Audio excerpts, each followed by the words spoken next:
Yo, yo, yo, yo, yo, yo, yo. It is Sunday evening, and tonight we got three conversations. All right, three conversations that go across all aspects of pro wrestling. All right, every single one of them WWE, AEW, TNA. All right, comes down to one question today. All right, when you got something valuable in professional wrestling, do you know what the hell to do with it? All right, because over in WWE, CM Punk is the champion, but after what Sami Zayn just did on Friday night, I'm starting to wonder whose story we're actually watching here.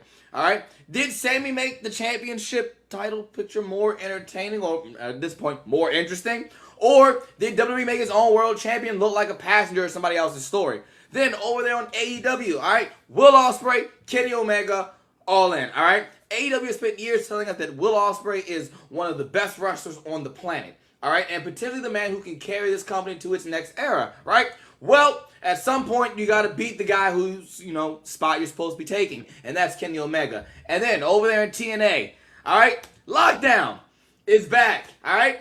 And Styles is showing up, but it's not AJ, all right? AJ's son, Avery Styles, all right? I'm already immediately asking, right, is TNA intelligently connecting its future, right, to one of the most important names in company history? We're talking all of that and more right here on Chaz and Friends.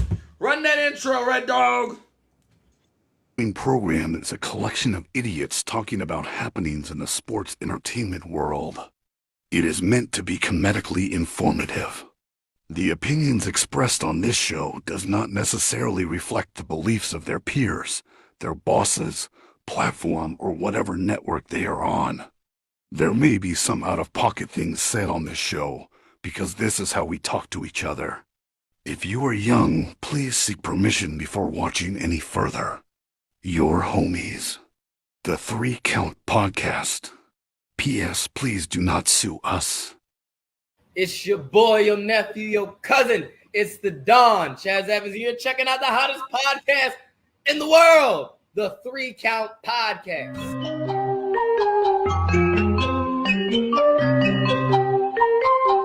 Hit him with a 3 count. Pin him to the ground and the crowd go wild, man down, know what y'all like. Hit him with a 3 count. On the top row, crowd already know how I fly him to the flow like. Hit him with a 3 count. Program is a collection of idiots.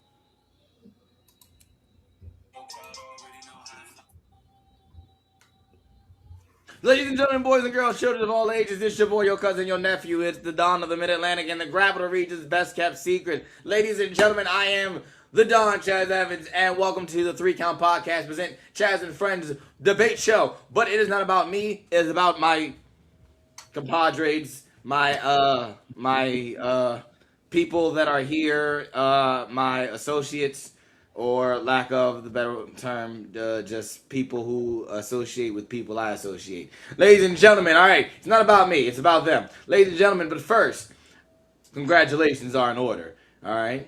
Because this man right here, he did it, all right? He did it for the squad, all right? He did it for the squad, all right?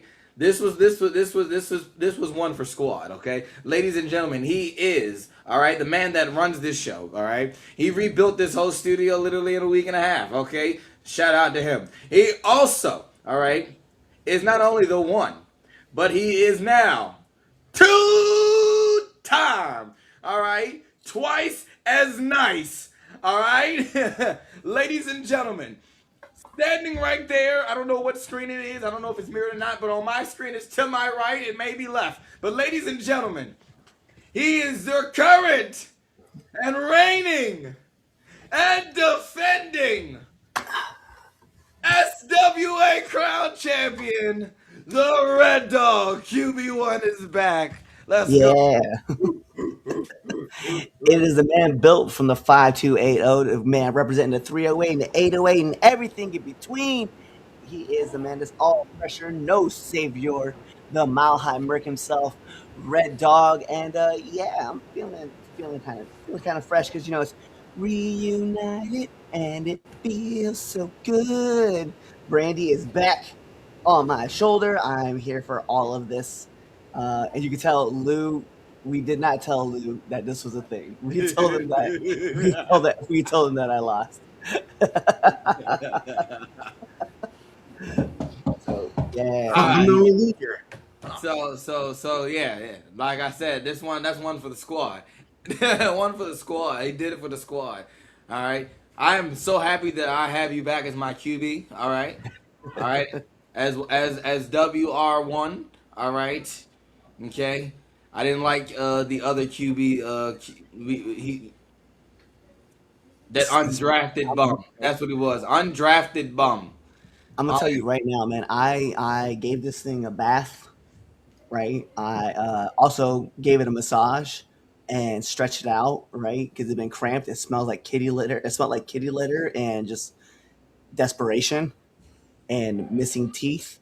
And I also, we went and had a spa day, so she's feeling all relaxed.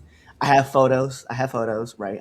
They're on my Instagram. You can actually see them on my stories. So we was feeling good. We was feeling good. We was laying there taking a massage and everything. So yeah, we was doing the thing. So she's happy. She's happy being home, right where she belongs. all right.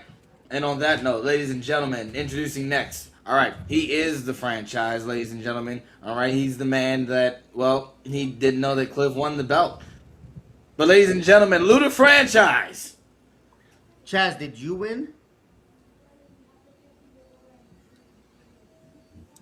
I'm gonna take it Chaz, as no. At least I'm not the only loser in this on this podcast today. I did not win. No. And Noah lost. Okay, I feel so much better now. Yeah, Noah lost. but you know I'm who here. didn't lose? You. No. Well, yes, that's true. That's not. That's not. Besides me. So Besides you, the only person who didn't lose in pure ignorance is the only champion of pure ignorance. that's not true Oh, I'm anymore. sorry. He was the only champion of pure ignorance, but now he has to share that title with you, Red Dog, of course. But yes, Prince won last night. Thanks for noticing. Yeah, I was like, he's that. What is your official position, Mister Dean? With Oh, because I don't know. I can't call you the sire because that's I know No, that's his I am mentor. not his Can't, sire. That is can't TJ. call, can't call you the king because you're not. I am not the king. that's Well, me. I'm the king. I'm the king. Yeah. You can call him Graybeard. anyway, for those of you who don't know, allow me to introduce myself. My name is Dean Curtis. I am your favorite non-binary supernova, but I am Prince Machiavelli's major domo to the House of Machiavelli.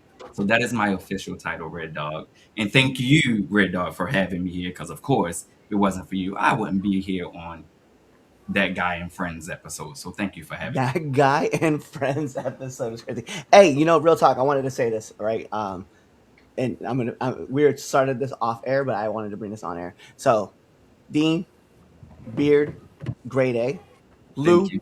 Thank you. beard, looking grade A. Me, my beard, looking grade A. Chaz, you mentioned to me about how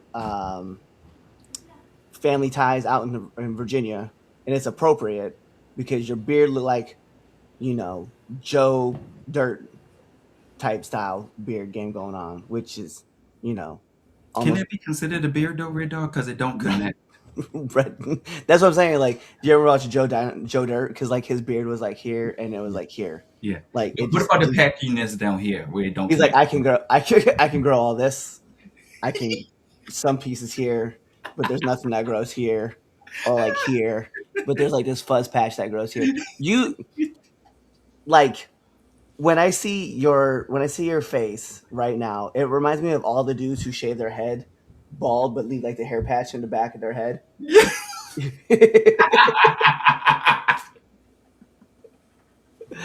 That's what all this is right here. You know how we were making fun of Boulevard, dude. Chaz is more fucking who hot man than Boulevard.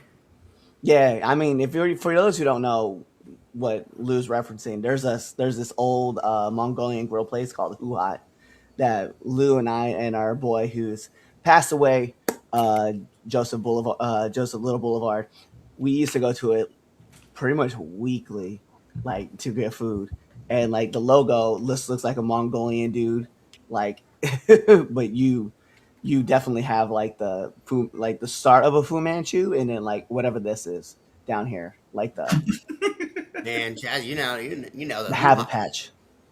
The habit patch Anyway, is what we so if you haven't already done so, please hit your favorite, hit that follow button on all your favorite social media platforms at 3countpod _ on X, Twitter, whatever you want to call it, 3countpod everywhere else. Shout out to everyone who's watching us live right now on Facebook Live, YouTube, Twitch, and on the X app. Shout out to all of my podcast listeners right now who are, well, not right now. Yeah, I'll give you a shout out right now, even though you're listening to this episode on Tuesday. You should have been checking it out on Sunday live. But shout out to all of you on the podcast side: Apple Podcasts, Google Podcasts, Spotify, podcast.com, iHeartRadio, wherever you get your podcast fancy on. Yeah, we're there. Hit that follow button, hit that like button, give that 5-star Frog Splash review straight off the top of the Wembley Stadium. Yeah, right off the top, all ins coming. Just dropping elbow right there. 5-star, 5-star elbow. Oh, yeah, there you go. 5-star elbow off the top of Wembley Stadium, and it definitely helps out the show. Even if you comment on Spotify and Apple Podcasts, that helps out the show. Makes people think like you're actually engaging with us. So definitely type in the comments and see what you. Is that a Lego Pixar lamp next to you? Yes. Hey, yo, man, this guy out here, Lego Premium Plus and things. This guy, I just noticed that because that wasn't there last week. At least It's been there. It's been there. Can I tell you something? That's been there since my birthday. That was my birthday gift from my brother. It's been there sitting there for about a month. So we were in August. Y'all, I feel worse that I just now noticed that's there. That's been And I've also during the show now when I'm listening and I'm like, because my brother pointed it out. He goes, when you're actually listening to you guys talk, when I actually listen, I pick this up and I like just throw it around. That's how he goes, no, Chaz is listening. He's ready to hear. He's listening. He's actually paying attention. So like the fact that you've not noticed me noticed this. The lamp fine because the camera moves where I move, but the fact you haven't seen this, you haven't noticed off of this. That's You just keep it down low. Then it looks weird. Then that means that you be like this. Exactly. Nobody knows what you're doing when you're down here, so it just looks very like we have an OnlyFans channel, but we are never on it. Right. Yeah, I mean, also this is yeah, play with this ball. Conversation. Yes, I'm getting this good game catch going on. All right, Tim check. Somebody's get out of here. Yeah, we're going Tim check. That's all I'm gonna see. We're going Tim check. I'll come back to the announcements and the rest of that, but go Tim check now because it's behind us. Oh. Well, okay. Whatever. Anyway, Temp Check. That's where me and my friends, we give you our hottest, our coldest wrestlers going into the Both of week. y'all saw it. And for a match of the week as a bonus. All right, Dean, you are our guest here. So start this one off. Temp Check. All right, Beck. So I think Twitch may have picked him last week, but I'm still going to pick him because of what he did on Raw. My hottest of the week is Solo Sikoa for him rejecting his Bloodline offer from Roman Reigns and turning up on the Bloodline. I, for one, have always been seen the comedic person in Solo, even when he was in NXT and tried to hide it, or when he was doing his own Bloodline and he was supposed to be their tribal chief. I've always knew that he had it in him, and I'm happy that the world is just finally getting to see how entertaining Solo is, and he can go and has a good moveset. So hopefully they continue to push him. So Solo is my hottest for the week for his actions on Raw. My coldest, or we're gonna go hottest first for everybody? Keep going. Go ahead. My coldest, I'm going with Big Ass. I got into it with a lot of people on threads over Big Cass. His name is Big Ass to me because he's just garbage. He's pissing me off. He's not making me upset. I do not think that he's doing his heel's job and he's doing his job because he's making you mad. No, I just want him to go away. He's not making me angry. I just want him gone. Sounds like you're SAWFT. I'm harder than a lot of what he has done so far, and he's been back for 3 weeks now, and it has not impressed me not once. I'm not intrigued. I just want him to go. So that's my code is Big Cass, or AKA Big Ass. What's your match in a week? My match of the week, I am going with Willow and Maya. Yeah, I am happy. Number one, I'm always happy when Willow gets to show off what she can do, and I'm happy that this run with Maya World is proving that she deserves this spot. I hate that they kind of keep referencing, the passing of her brother in this. I want them to just let that be and let her showcase her talents and prove that this is her moment for different reasons, like not keep hopping on the sympathy aspect. But that's definitely my match of the week because they killed it. What you got, Lou? My hottest of the week would be, for me, I like Great Phoenix. And that's gonna be my match of the week. Him and El Fiscal, they put on a banger match. Also, Javon Evans and JD McDonough put on a fire match. The coldest of the week is that bum-looking woman, Lyra Valkyria, losing. Okay. Okay. You want to go, Chaz? No, you gotta. All right. Okay. My coldest wrestler of the week. I gotta be fair. It's not really fair to them, but yeah, someone's gonna get pissed at me. Ilya Dragunov got to be on the coldest of the week, and I say that because not because he got released. That's not it, right? It's just the fact that while you're on the stage, you're not really being utilized, and then when you do get your moments, they're not. Aside of your matches, like there's really nothing there for him. Unfortunately, like he came up to the main roster and he just became another dude, and that is a problem, right? Jordan Grace also has the same problem. Like she's just another wrestler on the roster now instead of just the standout that we know that she is. So I got to put her in there, and if I'm putting if I'm putting him there, I got to put Julia in there too, because Julia just getting ran over by Mariah or Blake Monroe. That's I don't like it. So I got one, I got two. Hottest wrestler of the week. I have to agree. I like Solo. He's definitely on there. He's my 1A. If I'm doing a 1B, let's keep it real. It's PI. It's PI. Fucking God. I don't know if you know this, Lou. I'm glad that you said that. I don't know if you know this, but if you hop on Instagram, there was a story written about pure ignorance. I don't know. I don't know if you know that, Lou, or not. It was a surprise. It was a surprise to all of us that the story got dropped, but it was a cool story from Unk. So I was definitely big shout outs to like telling our story and about how we came up. So I definitely wanted to appreciate that. And then also, we're 2 for 2 for titles. Like what we talking about? Like Showcase Championship still in PI. The Crowns Championship is now in PI. I mean, we got more runs that we got going on. Like, what are we talking about? Like, and to be fair, the loudest pop of the night, outside of me winning, right? Loudest pop of the night. Let's call it what it was. Okay, that's fair. How fair was it? How crazy was Chaz? How crazy was it that you literally, and I've been talking about this moment all day. All right, it's probably top 2 moments, right, in my wrestling career. We are all in the ring together. You literally shout out, "Are we gonna do this right now? What time is it?" And the crowd shouts out, "It's Duffin season." Like, how fucking crazy was that moment? I'm here with goosebumps thinking about this moment. Like, how crazy was that? That a legit question? Like you had like legitimate question? Yeah. Like we want to like I feel yeah. I don't want to try to downplay it. It's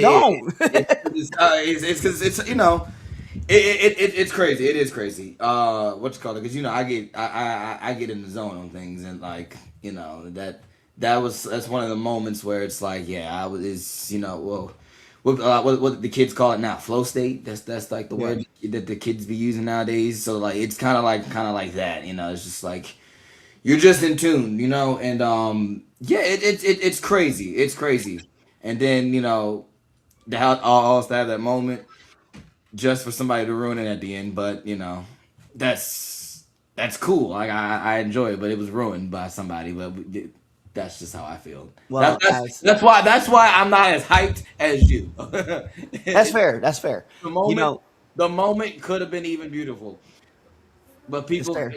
people got their own pride. They won't get But me put hey, it I'm past gonna them. be fair. Right now, like I'm on cloud nine. You ever think about like when you win a championship? You know what I mean? Like I'm talking about like a World Series. Like your team wins. You don't talk about the error that happened during the game. You just care about the prize at the end. You know what I mean? That's fair. Chaz's Yes. teams, Chaz's teams never won any championships. The Ravens have won. What are you talking about? I was like the Ravens have won too. Like, Exactly. I was alive but for both of those. first, you were barely alive for one of them, but the second That's one, I believe fine, but I you. remember the Super But Bowl like, party. Yeah, I remember watching but it. like you don't like for me like I I'll be remember it. like watching the Broncos game like I'm not thinking about like oh man remember when they gave up that touchdown to the Packers or the Falcons or the Carolina. No, I care about the championship at the end of the day. Like, and for me like there's gonna be highlight moments and I'm not gonna worry about the lowlights at this time. Like I'm looking at the highlights. So for us four in there to have 100 and something ass people who don't like we've teased this so long that they pop off with us. Yeah, man, that was it, bruh. And I'm not gonna say that's my match of the week. I'll be fair. I will also agree. Maya and Willow are definitely my match of the week. But for my moment of the week, you're damn right. That moment It was beautiful to witness, Red Dog. I'm not gonna cap. It was nice to witness.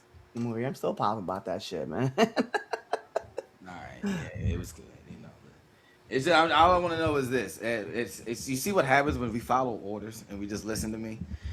Uh, Actually, We create beautiful magic. let's talk about that because you did Oh, say something in the ring that caught my attention. what did I say? A lot of things in the ring. Yeah. Obviously, I'm paying attention. And then you're gonna have to also give us your match. Yeah, that's what I want to do. I want to give them, but okay. Yeah. What do you have So to? you said in the ring, we follow your orders now. I said that. Yeah, you damn right. Well, how would am I gonna pull this out of magic air? No, you said that. I said that. Yeah, you was like you QB1. We follow your orders now. That's what you said. I would see. I whisper that in your ear. You're I hear. Yeah, now I'm telling everybody because I want everybody to know who the leader now of PI is. Like that's what it I didn't is. say. Whoa! I didn't say that. I didn't say that. I didn't say that. I didn't say that. QB1. No. I didn't say that. Look. How about this? When it comes to SWA, yes, we follow your lead. I will say that now. You know, no will probably say that too. Now the other one, he probably won't say that. So not too much on my prince. yeah, exactly. See my You point? know what's crazy though? Like I'm not gonna say. Listen, like to be fair, and Dean when I know Prince watches the show, so to be fair, You know he like do. what Prince be doing right now is amazing. So I'm not gonna say anything. I don't got anything negative to say about it. If there's a time where I'm a fighting champion, right? I won't back down from nobody. So if there's a time and a place when this man wants to step up and play, we can run. And chat, don't worry. The invite. I want a shot. I ain't got no belt.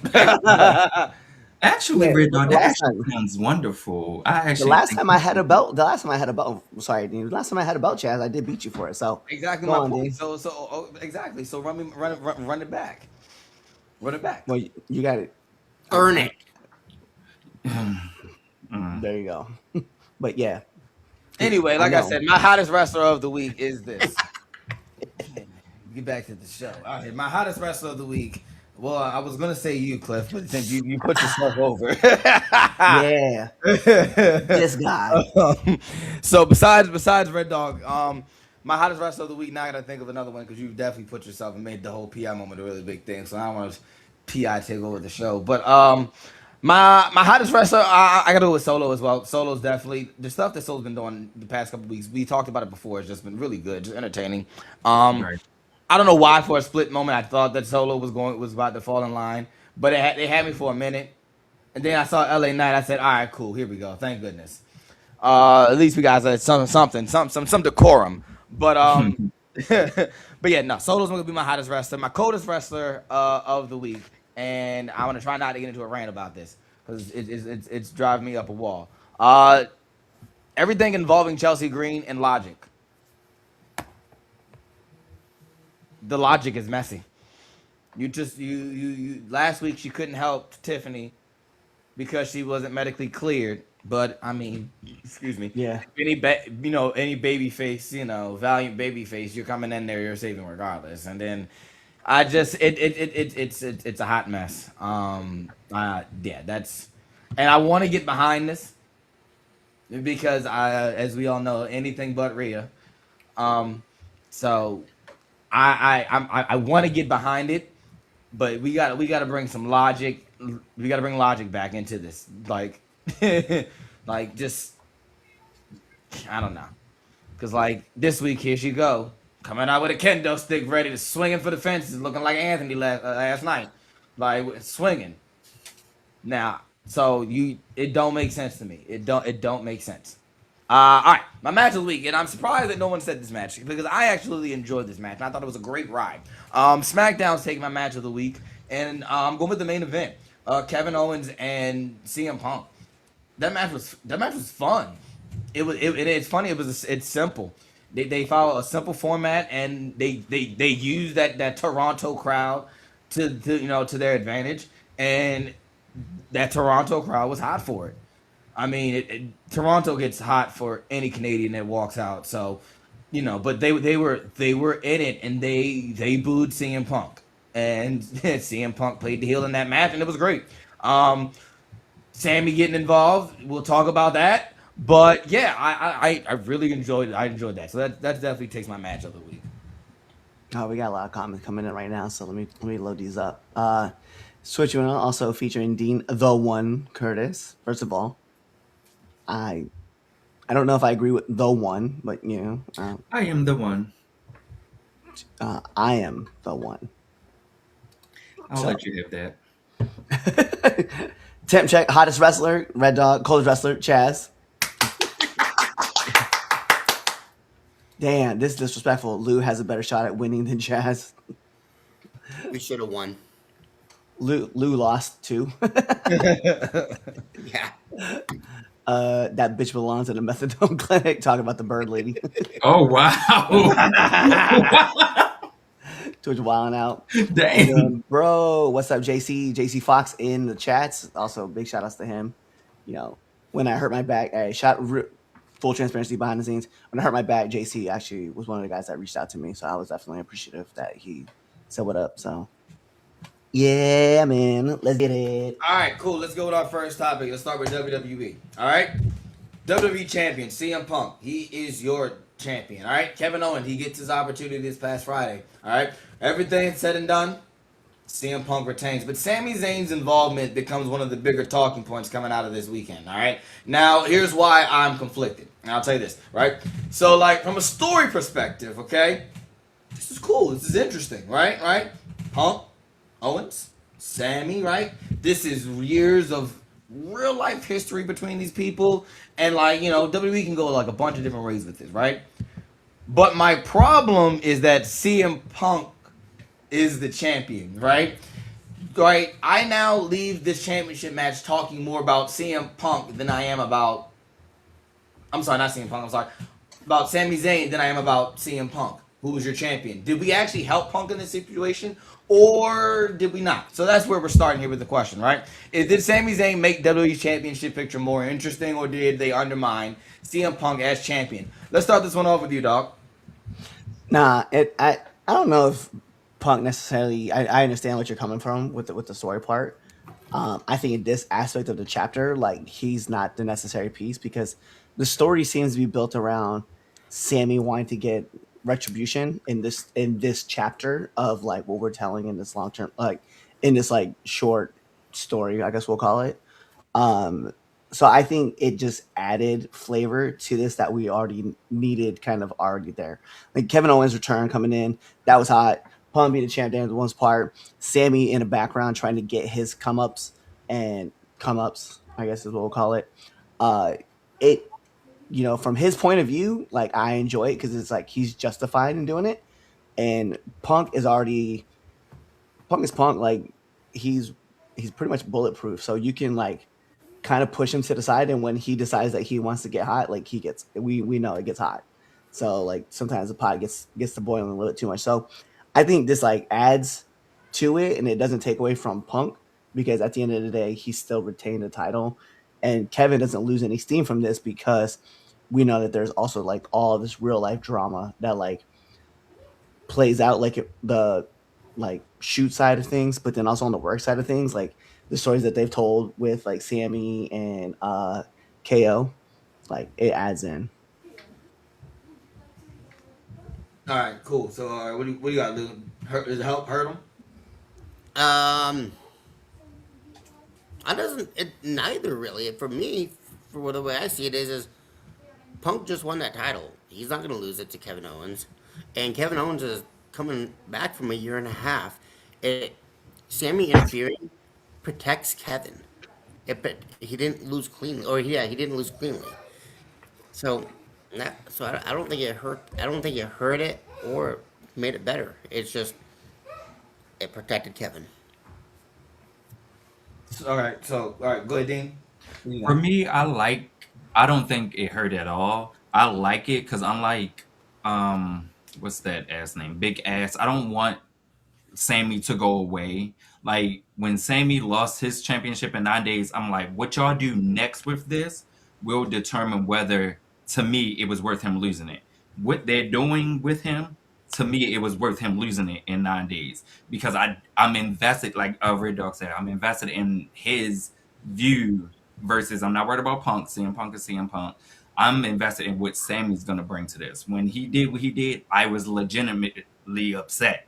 I wasn't like, oh my God, here he go again. Yes, he's annoying, but it's working for me. It's not making me want him to go away. It's making me actually pay attention. So I don't think it hurt him. I think it's prior to Sammy, we was on Cody's third championship reign, and it really didn't do. He held it for 100. What I got 100 days, 378, and then 159 and 113. Like I like it. It's invested. It's making me more invested. Something different. It's something an added piece to me that I'm actually keeping me interested. So yeah, I don't think it hurts. I think it helps. All right, here's my question: did Kevin Owens actually get screwed then in this No. situation? Yeah, he got screwed. Because if you look, yeah. because if Punk couldn't, because it looked like this, right? Mhm. If Punk couldn't definitively beat Kevin Owens, right? Mhm. Because Sammy gets involved, why shouldn't Kevin get another championship match, right? So technically, we should be seeing Kevin Owens and CM Punk too. But like, at what's the next show coming up? Money in the Bank? No, that's the next month. Whatever show. Oh yeah, That's next Sunday night. It was Sunday night, whatever. Yeah, whatever the next pay-per-view. Are we getting that? What are we getting? But it goes into them. It's up to them how they handle it. They can go both ways. They can, because now he screwed Kevin. Kevin, hey, I just came back. Sammy, you screwed me. They can go Sammy and Kevin for a little bit before whoever to keep the title on Punk, because we know he's not about to drop it right now because he just got it. They can do Sammy and Kevin. We know they good for each other. They can bring out the best in each other. They have done it numerous of times. So you can play with the Cammy 7 and Punk. Kevin, Seth, Kevin, Sammy, and Punk. You can play with that for a while. You can go either way. Yeah, give me El Generico versus Kevin Steen again. All right, so let's stay on that. So, would you rather this? All right, you're booking it, right? Mm-hmm. Would you can only book one? All right, you going Punk Owens 2, or you going Owens Sammy? Owens Sammy for me. I'm going Punk Owens Sammy. Triple threat. Triple threat. Triple threat. Yeah, what you got? So my thing is this, right? I like this. I like that we got Sammy involved. I like Sammy getting at this point erratic as far as his behavior is concerned, as far as his as far as the title. Yeah. And I think the big question for me coming out of the story, right, as far as what we got is like, what's the actual issue that Sammy has, right? Like, what does Sammy really want? Does he want the title? Does he want to screw over Punk because he don't like Punk? Like, is it Owens? Does he want to get over on KO? Like that's my thought process on it. Like I would go. I think Kevin Owens and Sammy is always the go-to. Like there's no matter what, they're gonna always put on fire. Yeah. Like that's literally like Seth Roman. You put them together, it's fire. You got your wrestling soulmate that you doesn't matter where what way you do it. 1-on-1, Hell in a Cell, ladder match, fatal four-way, do 5 minutes, 10 minutes, 20 minutes, hour. You and that person, it's going to be magic. So I think Kevin and Sammy are those. So I think that's the easy route to go. Me personally, I would rather see more Kevin and CM Punk because of we have not seen that. We've seen Kevin and Sammy 20 years. We haven't seen CM Punk and Kevin. But if we go into that right now, you want Kevin to keep, because what, you want Kevin to lose? He just came back. Well, Kevin, it's Kevin. Right. I'd rather give him the push now, ride off that momentum of the emotional comeback. He's back from injury. He's not beating Punk. All right, like that belt's going back to Papa Rhodes, okay? All right, at some point or another, it's going to happen because you're going to get Roman Reigns and CM Punk 3. All right, I'm sorry, CM Punk, Roman Reigns and Cody 3. You're getting that within the next 2 years. Like I don't know, it's going to happen. So that belt's going back to Cody. So.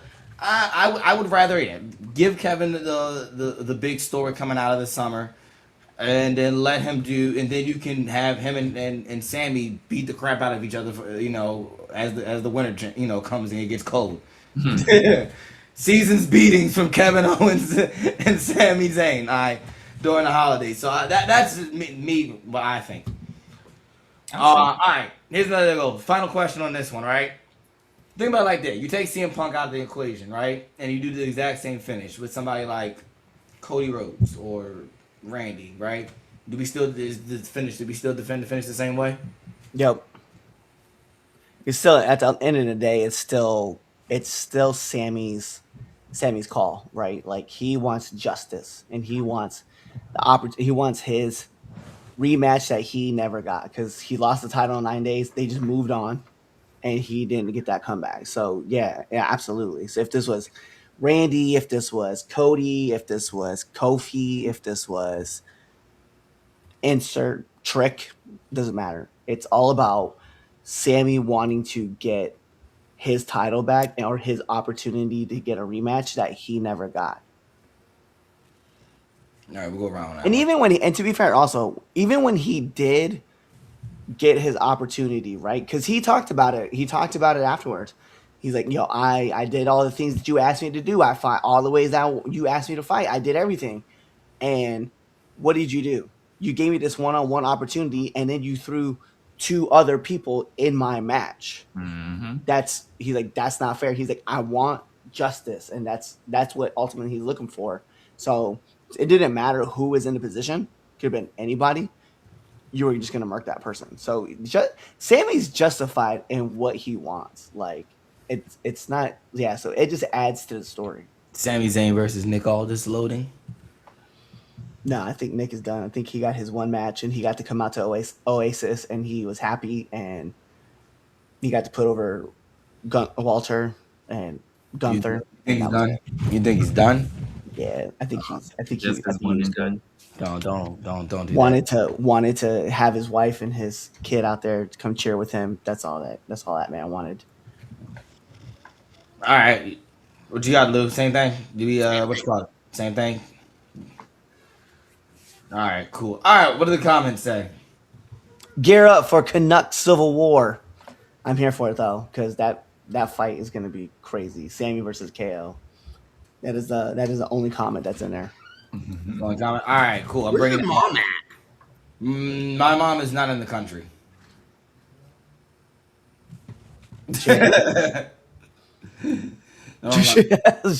She got deported. Whenever somebody's not here, they got deported. Twitch deported. Yeah, my mom's not in town. She's not here. She's gone. When Twitch is I in talked to high her school. earlier, she was on a golf course. I literally couldn't find my hat, and I looked all over for it because I was hoping for her to say. For her to say it, I'll listen when she calls me, because I'm not calling her. When she calls me and she asks about the show, all right, and she's gonna ask, was Lou there? Twitch. Was Twitch there? I'm always I'm always that's creepy. But yeah, no, she's out of town. I'll let her know. I'll let her know. They'll make her day. He's watching from Iceland with the other Slovakians. Anyway, I'm bringing this back. I at least giving it towards him to say that he's in the Nordic. Like, you there? with the Well, I'll give you Vikings. fine. That Could be worse. I mean, it could be like, yo, he's over there in South Africa. Like, yo, No, Twitch. He's definitely got deported to the reservation. the reservation is crazy. Man, All right, man. I'm bringing this back. Push and Barry. All right, Push and Barry. Oh, okay. All right, Hold on, Push now I and gotta Barry. go find all of this stuff. So There you go. it's behind us again. Push There's and nothing Barry, I can do at this where we point. push something that we like in professional wrestling, something that needs to continue, and then we bury something that needs to just get up out of here, something that needs to go away. And all right, cool. All right, we'll start this one off. Lou, what you got? Push and Barry. What you pushing? What you burying? I'm not bearing anything right now. I mean, everything AEW, but we're not talking about that. I'm pushing this tournament for Roman Reigns' heavyweight title. I love watching all these AAA and Mexican wrestlers getting their shine on Raw right now. We need to make it bigger. All right, what you got? What you got, Dean? I am pushing the shock value. We got a Chelsea Green as a champion. I am pushing for more people who we don't see as champion to be a champion.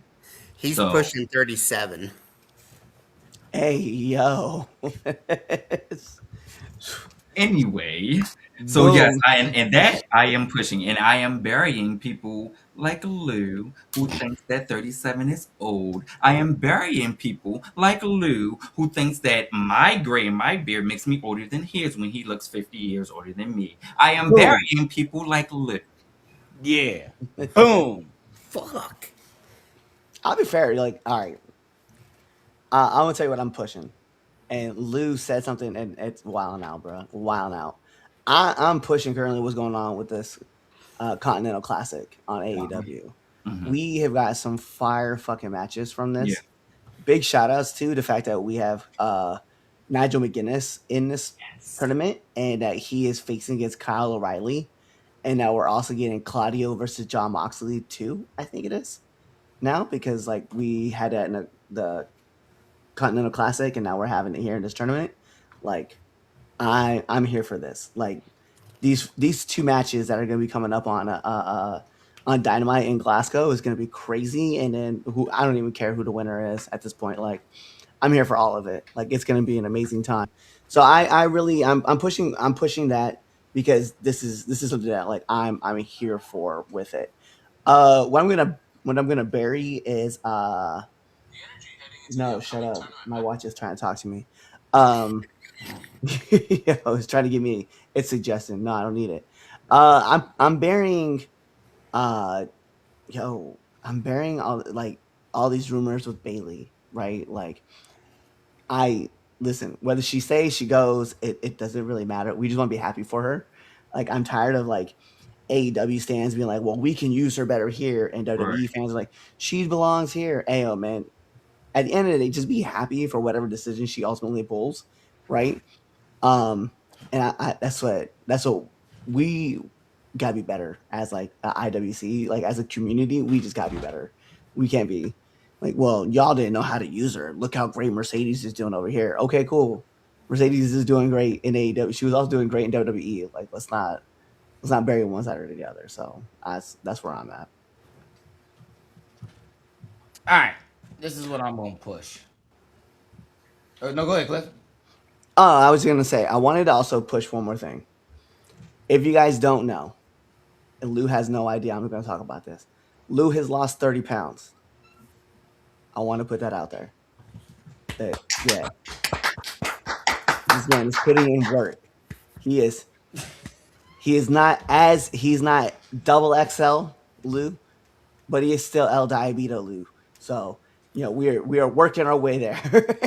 No, I'm off of insulin now, homie. I am beating diabetes. Hey, I let's know that's go. right. We'll take it. We'll take it. This Let's is, I go. know that's right. I am not Listen, changing my position. You are still El Diabito. damn it! Can't get rid of his name. My man is burying diabetes currently, but he will still be known as El Diabito to me. All right, I'm gonna start my bury. So this is what I want to bury. I want to bury. All right, John Moxley and everything that comes along with John Moxley being the guy in AEW. I truly believe. Look, that match was fire between him and Switchblade. I just feel like the wrong person won, and everything that happened afterwards was a bunch of hodgepodge. Um, I don't like the trios champions with as far as Brodito and Hangman Page. I don't like it. I wish it to go away.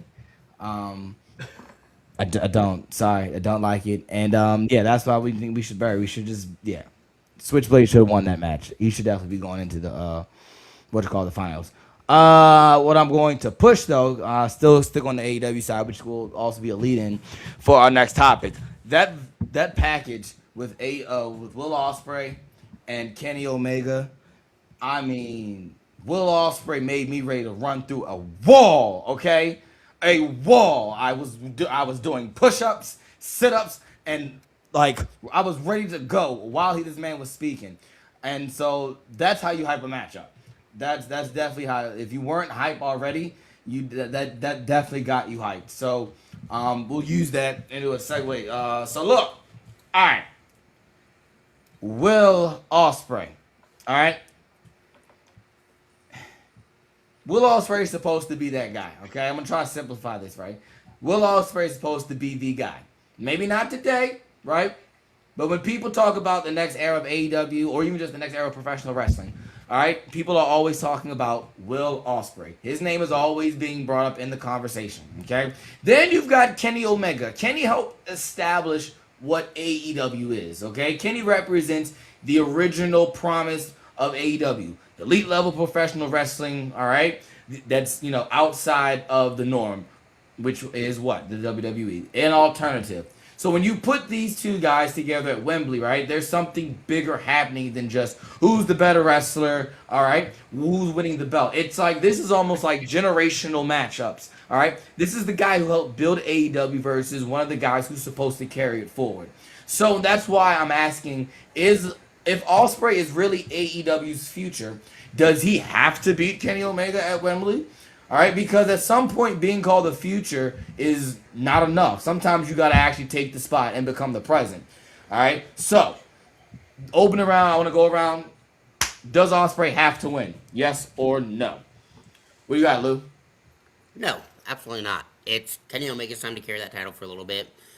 He's 42 years old. He's not getting any younger. I mean, Will Ospreay's 33, but right now, no. The loss won't hurt his future. I think that he's still the future. What you got, Cliff? I'm like, damn, Kenny's old. I didn't realize Kenny was 42. Homeboy will be 43 this year. You know what's crazy? Yes, Will needs to win this match. Will needs to win this match not because of to establish that he's the future. Will needs to win this match because it's in Wembley. Do you know how many people who were born in England have won the title in England? 0. I was about to say probably none. 0. Mm-hmm. Okay, he has the opportunity to be the first Englishman to win a world title in Wembley. So that's the reason why I'm here for the story, was because I want to see if this is something that gets pulled, because this would be the thing. Kenny Omega, yes, he is the face of AEW. Like, let's call it what it is. He's the ground layer. He's the bricklayer. He's the guy who helped. We joke about the pillars all the time, but him, Nick, and Matt and Cody, right? Regardless of how you feel about where he's at now, like those are the guys. Those are the four that built the foundation for AEW, and like they're always going to be the guys that do that. So Kenny doesn't need the whole I have this title, but he has this opportunity to uplift this opportunity for Will to make it known that like yes, this is the future of our business for the next few years, and that's who they can get behind. So yeah, I think Will needs this match. Otherwise, you can still call him your franchise guy, but it's like he's your franchise guy, but he's like essentially what Hangman Page is like he just won't win the big one. You know what I mean? So it's like keep him there. All right, Dean, what you got? Piggyback off of what Cliff just said, he still is going to be the franchise guy whether he wins or not. But I do think that he should have the win. I think what their matches against each other, he's down. I think Will is down. Kenny is up 2-1. So I think he needs it right now to win. I mean, to keep his momentum going. Because you know, with AEW, they always have the guy. He be hot because the crowd is behind him. He's hot. And if they don't capitalize on him the right way or the right time, he just started getting drifted off to somewhere else. Do I think that would happen with him? No.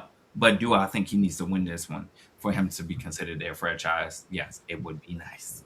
I want to go back to what Lou said because you go with Kenny, right? You think Kenny wants, right? You got Kenny winning, right?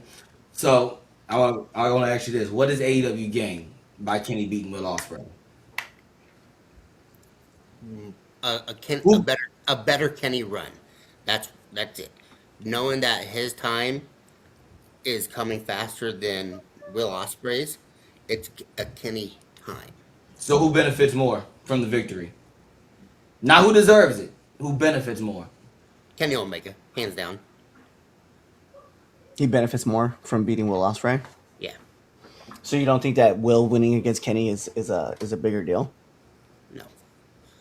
Only if because it's at Wembley, not because it's going to shoot Will Ospreay's career, but because that's going to happen no matter what. But in the time being, right now, October 16th, when Kenny Omega turns 43, I looked that up by the way. He's got 5 good years left of actually being an elite wrestler. Maybe 5. I mean, he does have That's why I said, whatever. for now, it benefits Kenny more to win than Will. So, all right, you brought up Wembley. Would your answer be different, right, if this match wasn't happening at Wembley? No. If this, let's just say, so you're even with it being at Wembley, right? All right, so then all right, so how much does him being an English star wrestling at Wembley matter? A lot. It really does. A lot. Okay, because I feel like I think that's the kicker. I think the kicker is that it's being at Wembley, like what Cliff said. I think that's the point that no one's really That's the key thing that's that brings a little wrinkle in it, is that the fact that there's no one. The number is 0. There is no there was this one person. There was one. Now there's 0, and what better way than to get the one up on the E? Okay.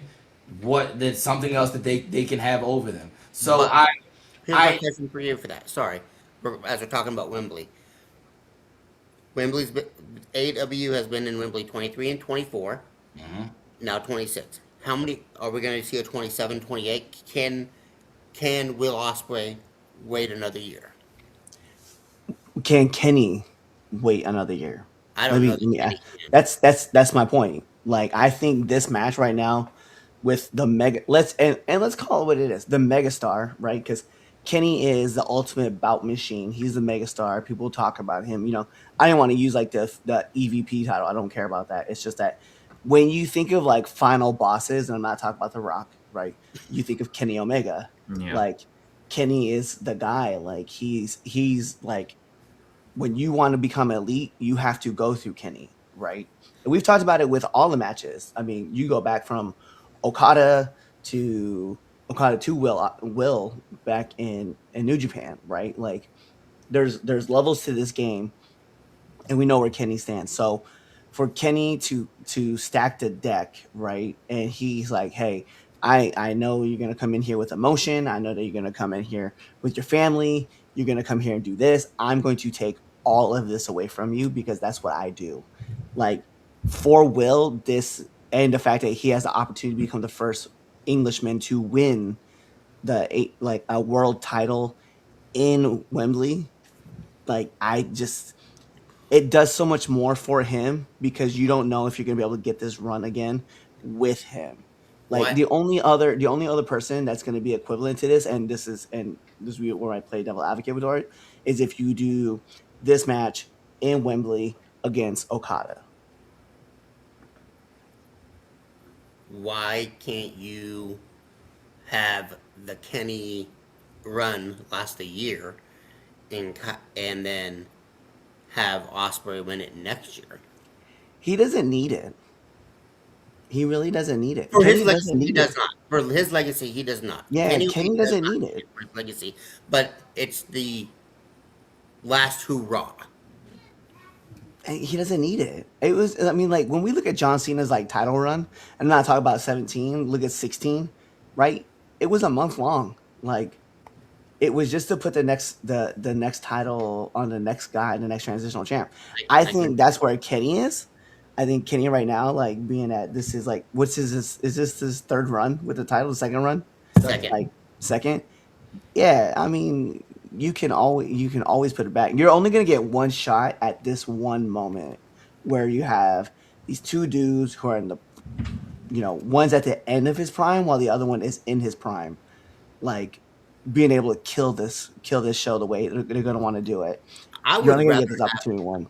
I would rather have. It's going to be a fire match, but I'd rather have this down the line. Have Kyle O'Reilly versus Will Ospreay at Wembley. I mean I feel you on that, but Kyle O'Reilly isn't Kenny Omega. Like he's just not. Like, can he be that way? No, he can't. Like, sorry, Kenny. Kyle Kenny's a O'Reilly, yeah, I got there's no way, and like, there's no disrespect to Kyle O'Reilly, that you look at the level and say that Kyle O'Reilly is up there with Kenny Omega. yeah, There's it's just not it, and I think because, like, you to your point, Lou, we really don't know how much time we have left of Kenny. Even if we may not even have a year left of Kenny, who's to say, like, Kenny drop? Let's just say, hypothetically, let's just say he does drop the title to Will, and that's it.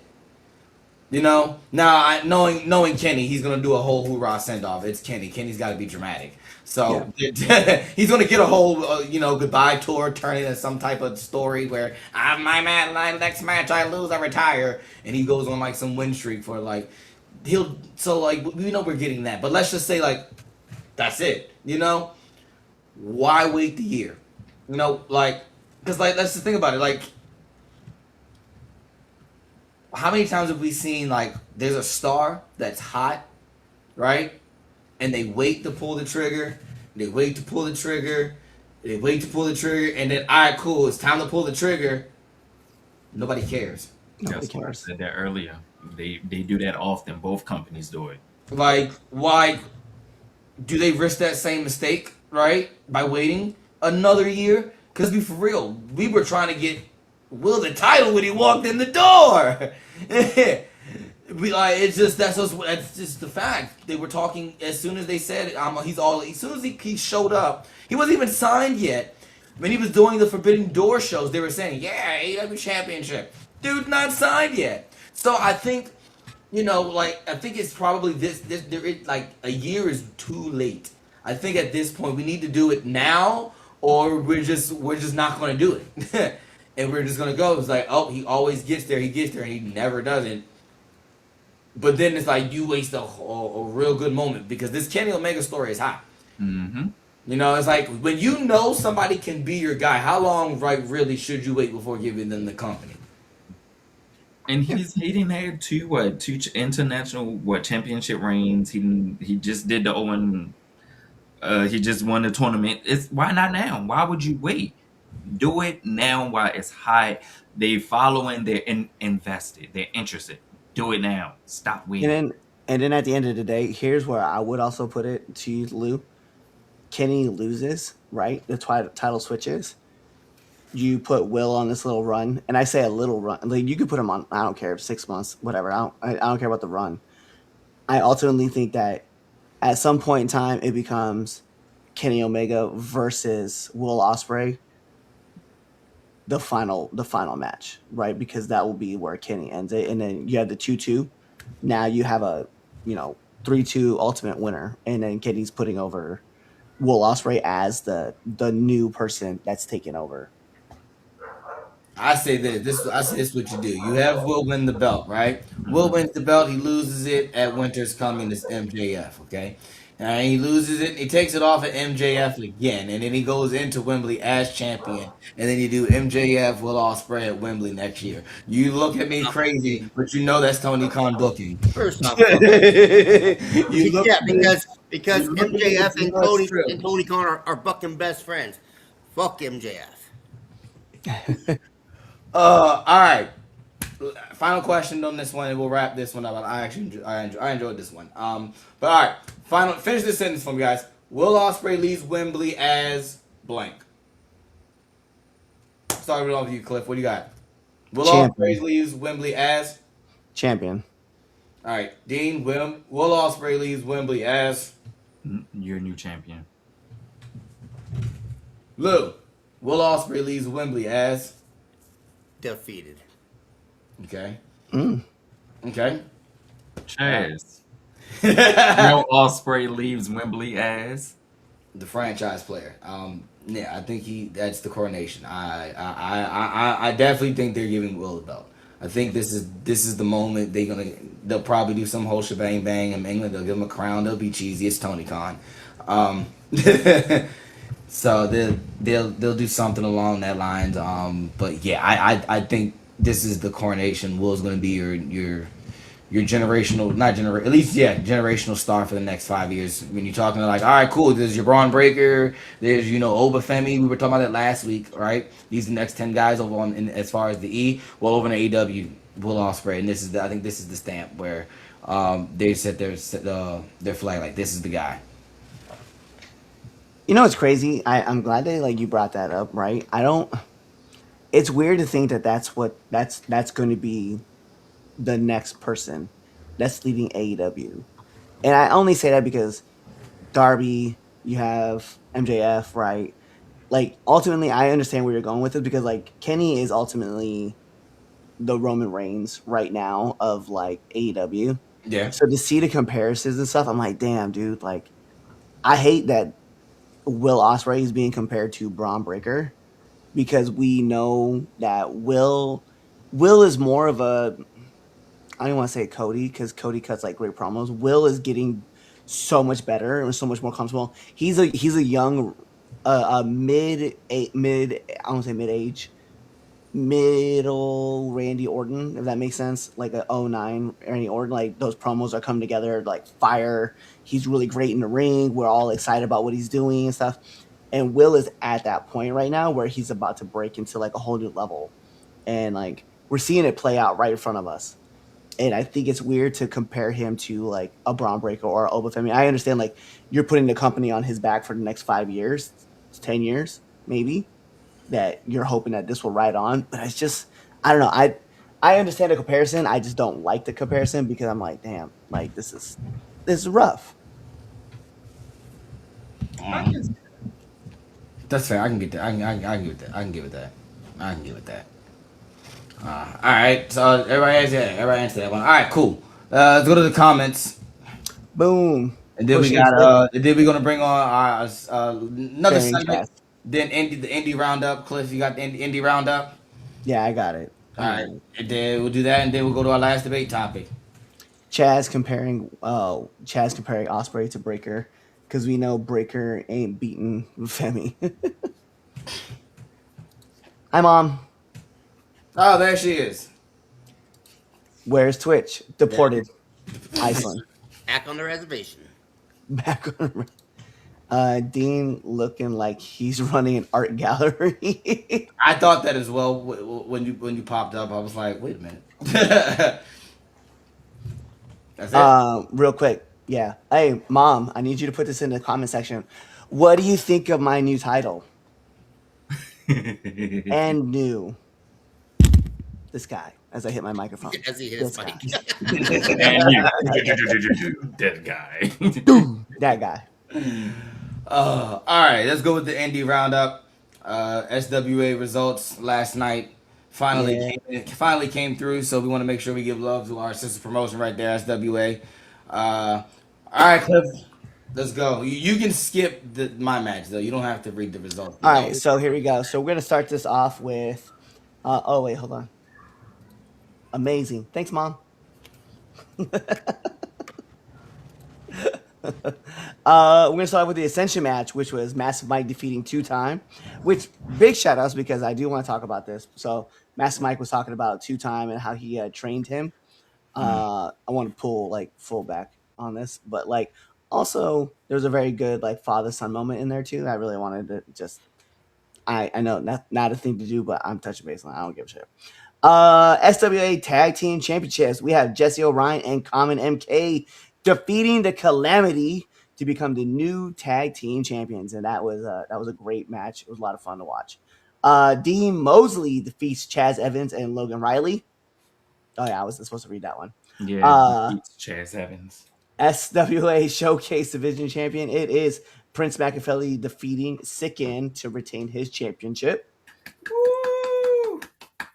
The SWA Mid-Atlantic Champion TJ Sykes defeats Stan Styles to retain his championship. Yay! It was Tomahawk defeating Noah Idol, which, Boo. can we be fair? Like, are those guys still fighting? Probably. They fought the entire night. The whole night. Yeah. In the ring. I was as I was leaving out of my match, all I knew is that I just saw them literally fighting, and I went, "Wait, what's going?" And yeah, Yeah. Those guys So, are just insane. I'm sure that those guys probably had like a Step Brothers moment where they're like wrestling and then like yawning and then just like pass out. They were definitely doing Peter versus the chicken last night. Yeah. They were fighting all That's over perfect. that Yes. It I was need that to be a nonstop. thing. I need that to be a thing now. Like anytime that you see each other, it's on site. Like, did you stand there just like? Could you imagine like Prince or Noah just looking? He's like Tomahawk looks at him, and it's like then the music plays in the background. It's like dum dum ding ding ding ding, and they're just like. It was so confusing. I got in trouble by the referee during Prince's match because they actually came out fighting and interfered in his match, and the referee thought I had something to do with it. I'm like, bro, I ain't got nothing to do with that. Don't put that on me. It was all over that building last night. You should actually be thanking Noah because actually Tomahawk was about to cash in on Prince, and Yeah. shout out to Noah. You know, Shout out to Noah Idol because he did put on a dope match with Tomahawk, but Tomahawk would have cashed in and he would have unsuccessfully cashed in because he was not Also, shout outs to Noah, just period, because like Tomahawk came in, interfered in my match, and then like Noah came in and like helped push him out of there. So yeah. like, Shout out to Yeah. Noah for being a good brother. Noah being the MVP. Noah was MVP in it last night. Definitely. That's what a brother. Oh yeah, that's right. Because you also came out to help me, and then he came and helped you, and then we had that moment, and then Prince had to come out. So big shout outs. Anyway, back to the final match. The SWA Crowns champion. That's right. Yours truly, Red Dog, defeats KOC the third to become the new SWA Crowns champion. Woo! Woo! As I fried my voice out too last night too. That was crazy. yeah, I think we all like kind of like killed our voices. Yeah. Well, I was at work today, and everybody's like, "Yo, are you okay?" I was like, "I've had 45 minutes of sleep, and I fried my voice, so yeah, I'm doing excellent." As I'm like walking around with Brandy at my work, letting everybody know, like, the champ's here. Like, what's wrong with your voice? I'm like, don't worry about it. All right, let's end the night off. All right, TNA. All right, lockdown. One of the most recognizable concepts in TNA history, all right? And now there's going to be another recognizable piece of TNA history attached to this show. The Styles name. Except we're not talking about AJ. AJ is retired. He's still retired. He's done. All right. He's a talent scout now for WWE. All right. We're not talking about AJ. We're talking about his son. We're talking about Avery Styles. All right. And obviously that gets attention immediately because his father isn't just some former TNA wrestler. All right. AJ Styles is one of the most important wrestlers in the history of that company and probably of a generation. So, from TNA's perspective, I completely understand why you promote this. But here's where my question starts. At what point does celebrating your history become depending on your history? So, because you're bringing back Lockdown, and now you're using the Styles family legacy to generate some buzz, on copy of the fact that, Avery's got a little bit of buzz now that he's, 4 matches? 4 matches in? Something like that. So, alright. Is putting Avery Styles on lockdown smart business, or is TNA once again reaching into its past because the president just ain't strong enough? Alright? So, first we're opening around the question. Is this a smart move, or is this nostalgia bait? I'll answer this. Nostalgia bait. Nostalgia bait. And I'll say it again. Nostalgia bait. Alright, who wants to go next? Fights among yourselves. Dean, go ahead. I think it is nostalgia big, but There it is. Boom. Debate over. All right. Thank you for watching today's show. Sorry. but I think it is a smart move. Oh, no. Oh my goodness. I think it is a smart. It's gonna happen regardless. They are the IWC. That's why he got that buzz, because of who he is. So if you don't capitalize on it, you're just being stupid. It's a good business move. Capitalize on it, because they're gonna think about it anyway. They want to do it. They're gonna do it regardless. If you don't say, "Oh, he's AJ's kid," we put him in lockdown for that, and because of the history, the IWC is gonna do it for you, and they're gonna say that's all they're gonna talk about. So get on top of it. Do it. Go on, Lou. I agree with him. He this is both. It's nostalgia and it's smart. It you get the little twitches of the world, and his little mark of AJ Styles is the best wrestler, and now I get to watch his son, and he gets off to that. I don't know what Twitch is up to, but that's all it is.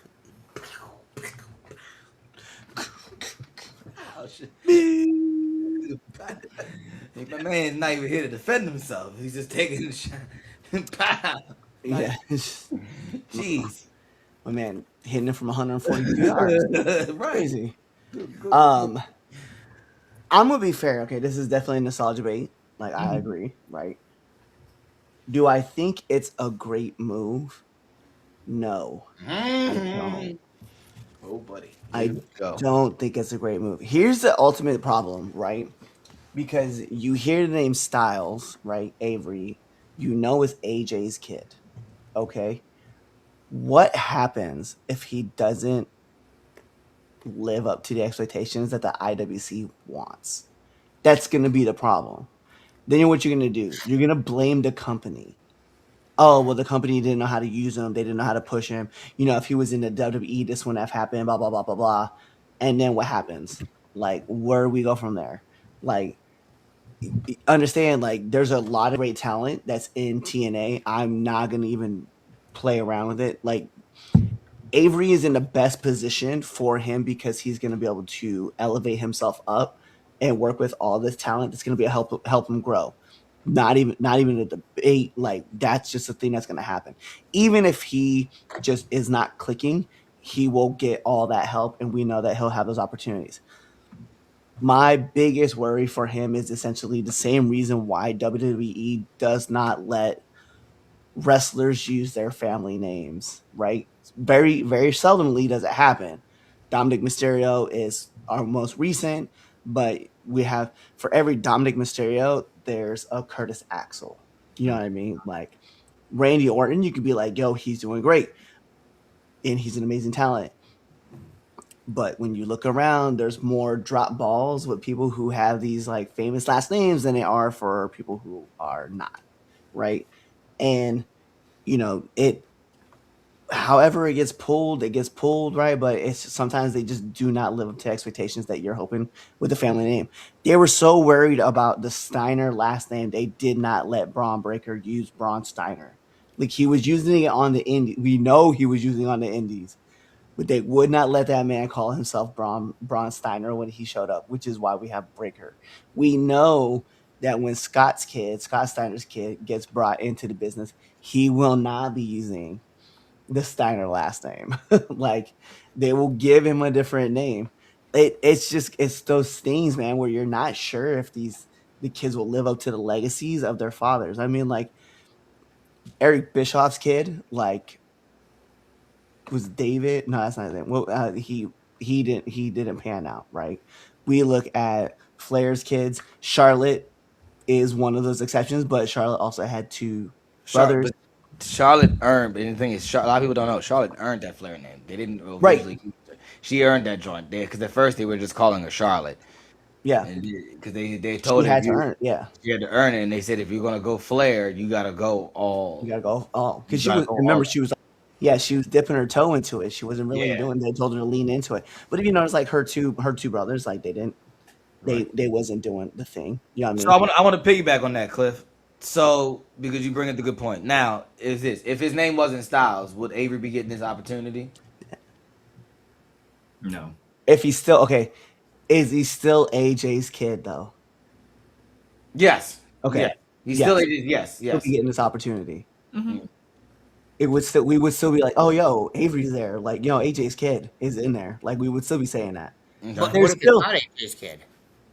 If he wasn't no, AJ's kid, he's he would not not getting be it. getting that shit. He's just like I don't want to say it like he's just another kid making his way, paying his dues as he works his way up. Oh, not you saying putting paying dues and Avery Styles in the same sentence. Uh-oh. I didn't. We said I'm in sorry. this. We said in this part he's not AJ's kid. All So right. So then here's my thing: is this why is that necessarily a bad thing? there's the expectations are also there because remember we've had this conversation before. We have. Shaw told us this. If you don't believe, go look at again. You and Go your look at the interview. Go look at the interview that we did with Shaw Guerrero. She literally told us, yes, my last name gets me these opportunities. However, there's an expectation that comes with these. There's expectations that come with these last names. Like you have to have that. Like so, it's either it's gonna work or it's not. And That was a that's great interview. that's what I'm looking at. I'm looking at the same thing. Like, okay, the Styles name got you in. Let's be fair. Sting's kid's about to debut next week. Like, we're about to see Steve. Like, Mhm. what are the expectations that we have going on for ourselves for him? You know what I mean? We're like, hey, are you your dad? Like, can you move like it? Can you move like a young Sting? Are you gonna be able to do those things? We are all gonna have this thought process. And if he doesn't, we're all gonna be like, oh, well, he's young. Oh, he's still learning in the business. Oh, and then what happens 5 years down the road? We're like, he's still growing. He'll get it eventually. No, we're gonna be like, hey, get him the fuck out of here. He sucks. It's literally a double entendre because is if first is gonna be like, oh, because they're complaining about birthright in NXT, right? Those are all kids of superstars, right? They complain about them. Oh, they're only doing it. They're complaining they're using their last name.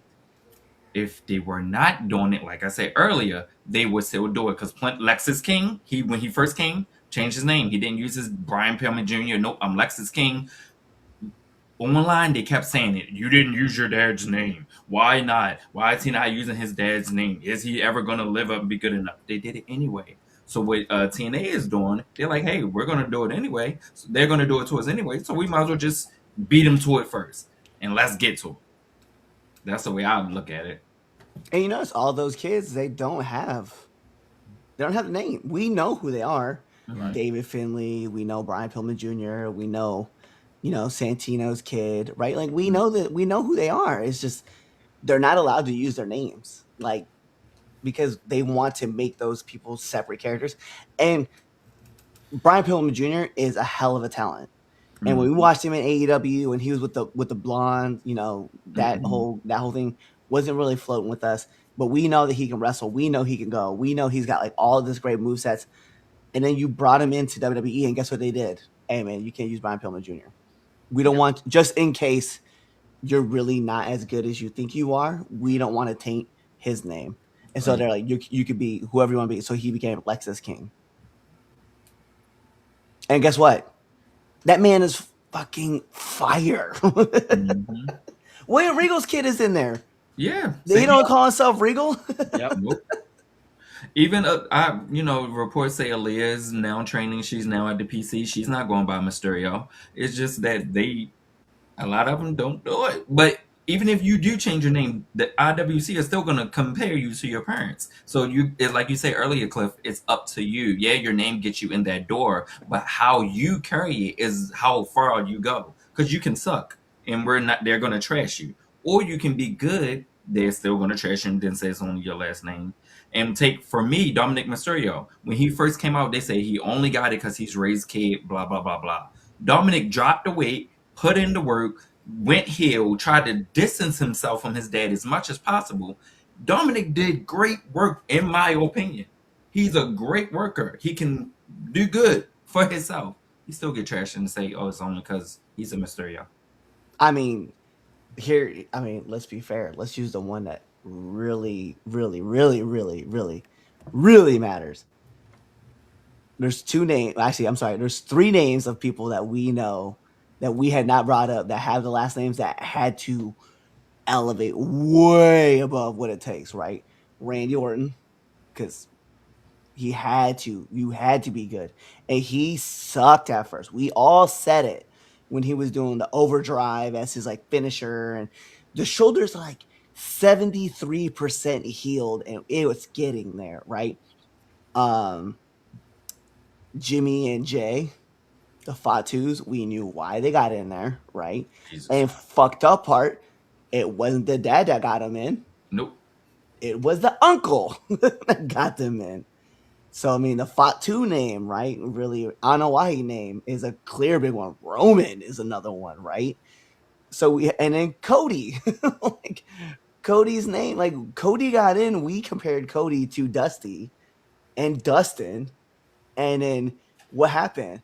My man had to leave the E to go find himself and then come back, right? We kept comparing him to his dad. We're like, you're not as good as your dad, kid. Why can't you pick up the business?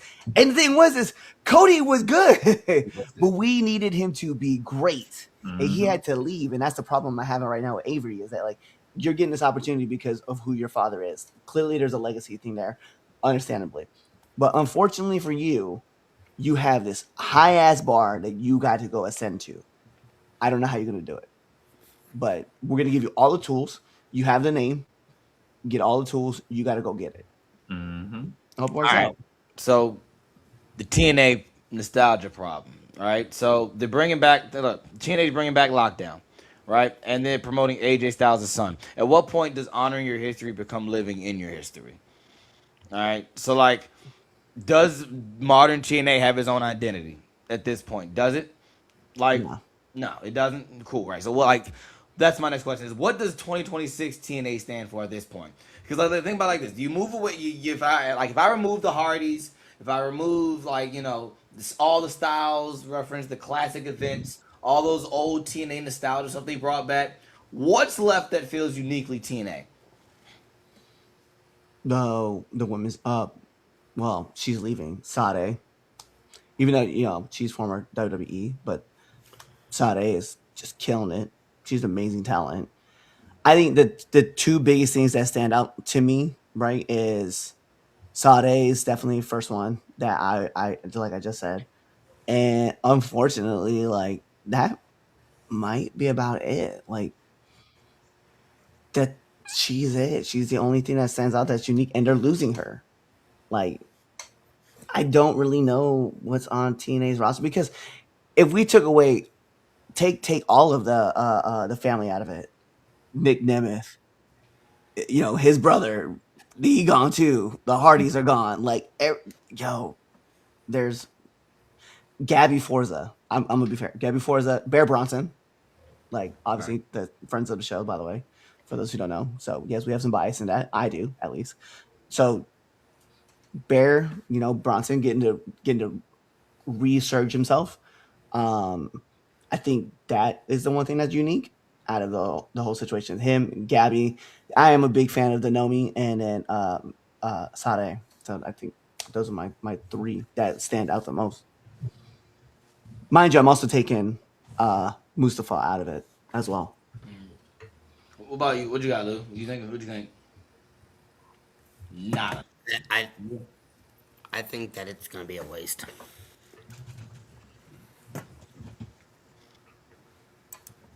What you got, Dean? What was the question? Cause what? Hold on. I was with you, and then I'm like, what? Get with it, Dean. What does pretty much what is 2026 TNA stand for? Like Yeah, I tried.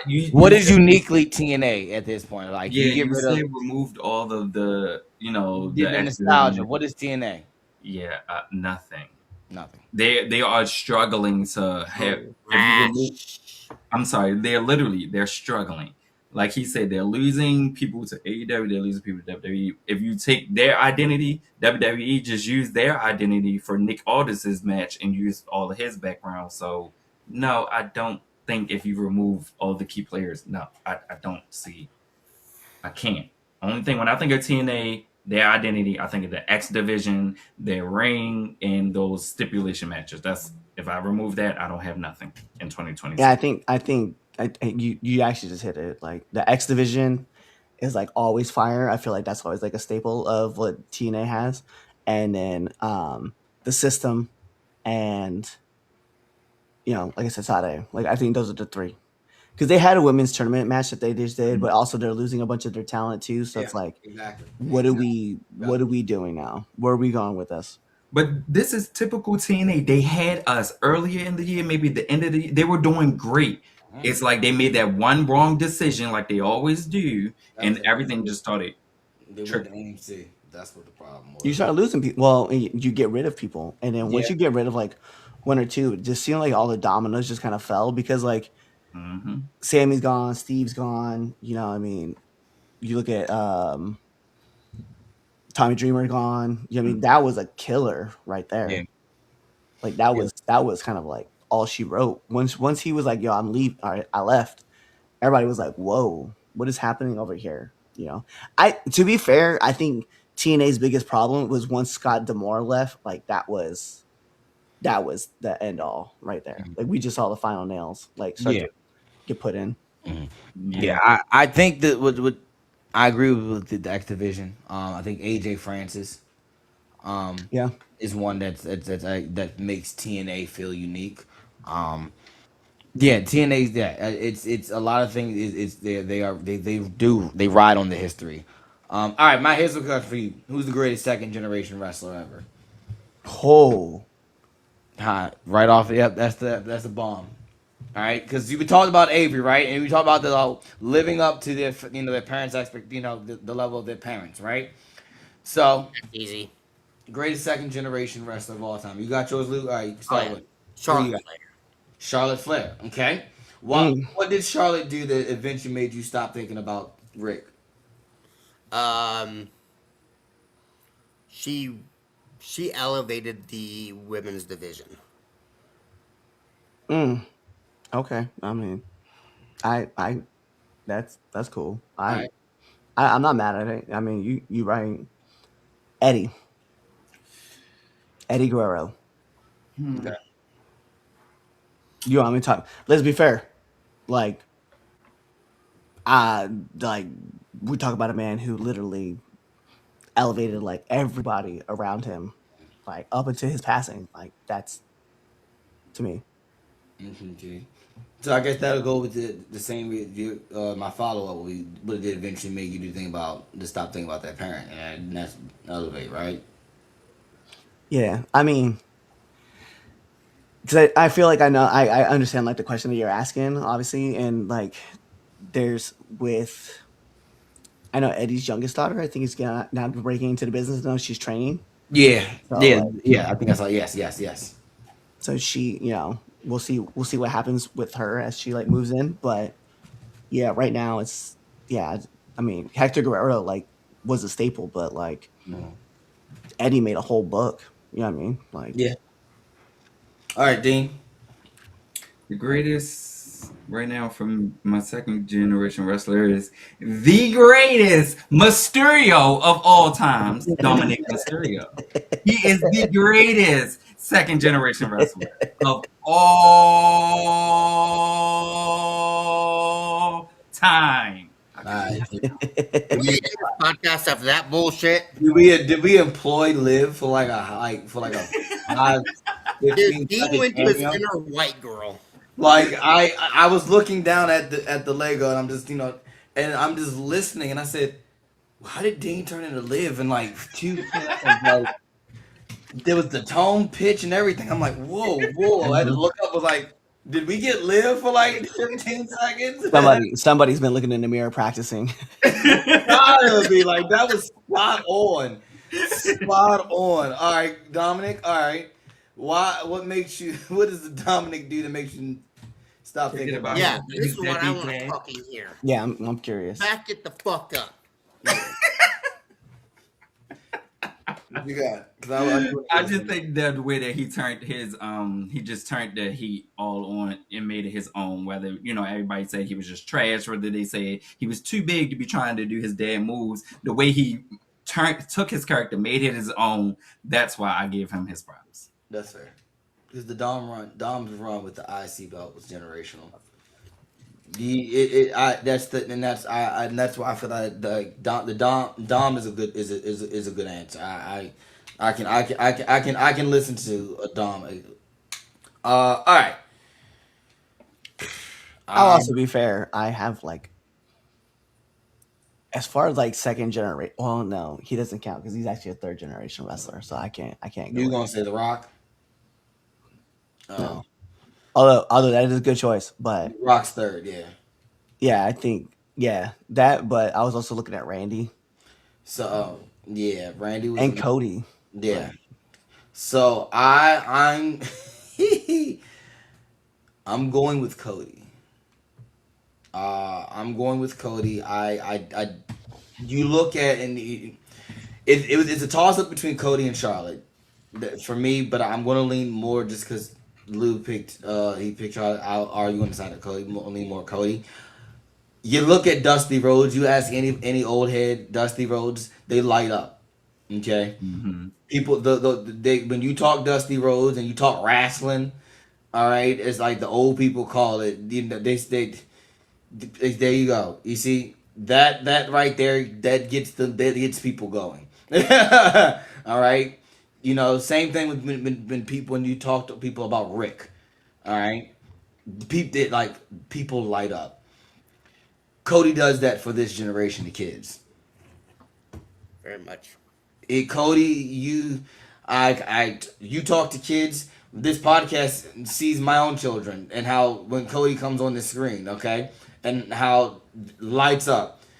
That's also all the other kids who watch. Cody Rhodes does what Dusty did for when Dusty was working back in the day, and Cody Rhodes is doing it at a time where wrestling, we know it's not all that real. We're in there outright telling you, hey guys, it's a show.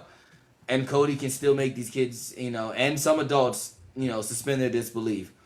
And I mean, the ride that Cody had people on, finishing his story from those 2 WrestleManias up to 39 and a 40, we'll be talking about it for the next 10 years.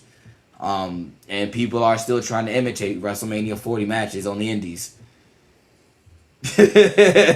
So it's you gotta, so you gotta, it's at that point, it's one of those, it's the standard, right? So and Cody's a part of that. So I gotta go with Cody. And yeah. So that's, I gotta look like that. So everything we said, right? I guess that's the lesson for Avery, right? That's the thing. Yeah, you gotta make sure it out. You elevate. The biggest trap that you're gonna fall into is that everybody's gonna want you to do your dad's moves, and you don't do it. Just be you, right? The one that stands out to me, and I say this because like we eliminated Rock and we eliminated Randy Orton because of like third generation, right? Ideas. But like when we look at Randy Orton, I don't think about Bob Orton. I know that they did the story of Bob Orton with Randy for a little bit, but Oh, like my childhood right there. Randy, but look at all the things that Randy I has hate Bob done. Orton still to this day. Don't you dare put gasoline on my Undertaker. But look at all the Get away with it. stuff. Look at all the stuff that Orton has done, Mhm. and you're really not looking at you're appreciating Cowboy Bob Orton's work, but you're really looking at Randy, and you're like, damn, look how far Randy has gone. Just like titles captured, you're looking at stories. You think about that '09 run of Randy Orton punting everybody. You look at now, like Randy Orton, like being at like 300 pounds, jacked, like still cutting these fire ass promos. You Mhm. know, you talk about a person who makes you suspend your disbelief, even though you know it's not real. Whether you want to love him or you want to hate him, in a Mhm. moment, this guy can get you to flip. Like in a moment, and he knows how to do it, and he's so good at what he does now. Like it's so hard to not want to pull and be like, yo, that's the guy right there, you know. And the funny part about it was, um, my original answer to that question, right? And unfortunately, he was a big flop out of everything. Would have been Curtis Axel, Mhm. and because like I'll be fair, and I remember when Curtis like debuted, I was like, yo, I'm gonna start cheering for him because I was a big fan of Mr. Perfect, and here I Mhm. am cheering for his son, and it just never materialized. And same thing with Ted DiBiase Jr. Like it never came. It never came. And I wanted it. I wanted it. I felt like it is gonna sound weird to say it this way. As a fan, like I wanted it more than I think they wanted it, is what it felt like. And Yeah. it just flopped. Right? Legacy, right? You know, Cody, Orton, right? These trios, The Rock coming in. You're right, Dominic has definitely done his run where he's like torn it up, and I can appreciate his run. It's it's to when I look at it though, over the last almost 3 decades, it's just been Randy like doing his thing. So I was like, also, my answer would have been Rey Mysterio if Rey's dad was a wrestler and it wasn't his uncle. All right, so I'm gonna bring it back to Avery, and then we'll end this real quick. So look, if Avery Styles becomes really good, right? Does TNA have an obligation to make sure WWE doesn't eventually become the company that makes AJ Styles' son famous? Yes. They don't. They don't have an obligation. Nope. No. If he ma- Yes. AJ, okay, let's be fair. AJ built the house of TNA, but when he left, he also made us all watch Ring of Honor, made us all watch New Japan, made us all watch WWE. Avery can do it himself. He can do the same route. You know, All he right. doesn't have to go over to the he didn't have to go over to the E. AJ didn't have to earn it. AJ could have gone to the E right after he left TNA. No, He fought that twice. wasn't his question. It wasn't the question. My question was: does TNA have an obligation to to make sure WWE doesn't eventually become the company that makes AJ Styles' son famous? I don't think they have an obligation to.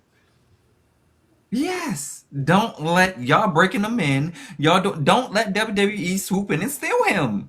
Make him the star there so they know Well, he welcome followed to the in his big dad. Huh? welcome to the big leagues. No. TNA do it. Make just like his I, dad. the funny thing is this: I gotta agree with Dean. Let TNA develop Yes. AJ, not AJ. I'm sorry, Avery as their Avery. star. Yeah, I kind of agree with him. Yeah, We know because you gotta look at it like WWE this. You look at it like as far as TNA's ability to develop its own star and to retain at that point, because we already talking about it at this point how many stars are leaving. Mm-hmm. What's to say, Avery doesn't do the same thing? He goes there for a cup of coffee and then leaves and becomes something bigger. Becomes a star somewhere else. So like, Make him want to be your star. Make him want to stay. There were back in the day people who wanted to stay in TNA versus leaving, and they stayed there and did their time. Make it worth his while, and y'all make him the star. Don't let, because WWE can want to do it. Once you get him a little, like you said, he gonna be here for a hot minute of a hot cup of coffee. He gonna do some banger matches, and he gonna jump ship to WWE, and they gonna make him the He'll star. be on, look. He'll be on the CW in like 2 months. Yeah. Mm-hmm. He's gonna be on the CW anyway in Mm-hmm. like 2 months. They didn't talk about how long he's contracted with TNA. Yeah, They he's didn't say gonna all jump that. out and say he's not a nepo baby, but my first match is a title match, proving that I'm a nepo baby. All right. Final question. Final question on this one. 5 years from now, right? What would have to happen for you to say that TNA handled Avery Styles correctly? Go, Cliff. What you got? Wait, say that again. 5 years from now. Yeah. 5 years. What would have to happen for you to say that TNA handled Avery Styles correctly? I mean, you're gonna have to develop him. You're gonna have to have, you know who needs to be his mentor. I'll put it. Nick Nemeth got his hands on him and put his fingerprints like on developing Avery, because I think that there's nobody better in this business to develop a talent. Well, two people, Mustafa Ali and Nick Nemeth, have to have their fingerprints on him to help develop him so that he can cut promos psychologically. He can do all the wrestling that he needs to do, and that he psychology, the wrestling side of things, and then the character development, and also the promo work. Like, there's nobody better that you have right now there than Nick Nemeth and Mustafa. Like, they have to have their handprints or their fingerprints all over Avery to make him as successful as possible. Lou, what you got? Nothing. I don't even. I think he's gonna flop. Oh wow! Damn. Smack the shit out that man. He said nothing because I think he's gonna flop. I have nothing. All right, then. Dean? I think that it don't need to be a certain amount of title reigns. I think literally what Cliff said, they need to develop him properly, showcase him in the right light. It don't have to be a million title reigns. It don't have to be. He needs to put on great matches. He need to prove that he can work. He need to prove that he understands the business, not just because he's a kid. He can do his own. That's what I think they need to do. So in 5 years, he need to have had some dope matches, some good matches, where though he has some good feuds, and you're like, wow, they killed it. He showed where he can go in the ring. That he showed that his psychological is there. He's not just a nepo baby. He can stand on his own. It don't even have to be in title rings. It just has to be good development to me. His promos have got to be. His promos have to come. Like, they're gonna come with time. Yeah. I'm gonna be fair. They're gonna come with time, but they have to show up. Like, the character work has to be on point. Like, that's top. I need memorable moments from you with your character work, because your dad's character work was always on point, and like, you to be established yourself as a great star in the business just in general, you gotta be able to cut promos, and you gotta give memorable moments that the fans are gonna clip onto and to help watch your development. Good or bad, by the way. Yeah. Right. All right. All right. That's the show. Goodbye. Hey, congratulations to you. Well deserved, and I'm proud of you as usual. Thanks, Mom. And then she said, "Have a blessed week, guys." Bye, Mom. Yeah. All right. Make sure you buy merch, foryourwear.com. FORURWEAR. Okay. Buy our merch. Next week, be there live. All right. Dean, guys, watch along. Yeah, make sure you guys are tuning in. Chaz set me up for AEW All in London. We will be doing a watch along there, so make sure you guys come out and hang along with us for AEW All in London. Sunday, August the 30th. We will not be doing. I don't know. I don't think we're doing the other show. Yeah, NXT same day, 3:00. I forgot NXT's on the same day. Yeah, Chaz tried to set me up. He like, oh, you want to be a host? Cool. AEW London, All In. What you doing? NXT same day. You doing it? You gonna pull a double? No. That's not what it is. That's not how that goes. Actually, he did a pretty spot on impression of you. Well, Pretty sure that's what it was. That's not the first. It's not that conversation with I didn't know anything about NXT. I don't watch NXT enough to care. There's Let's nobody. That's go. Bring this home. crazy. Let's go. They don't. They don't. Bring us home. Yeah, I agree. All right, so follow all our favorite social media platforms. Hit that like button, hit that subscribe button, hit that bell button on YouTube so you don't miss anything. Now into the ring, we got episodes. Go watch it. Yeah, watch along next week. Be there. No debate show. So yeah, just watch an interview right now. Peace.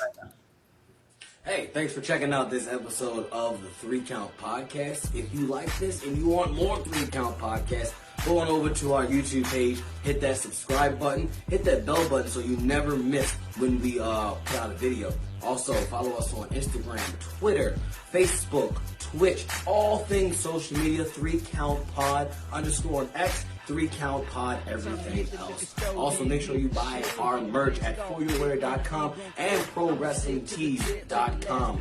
Also, you know what? Just watch another video right now. Like, right now, I'm going to walk away and you're going to play another video. Now it's time to shine. A little bit of soul, now drop me some lime. Now it's time to set it off, drop some gangsta funk with some OG Snoop sipping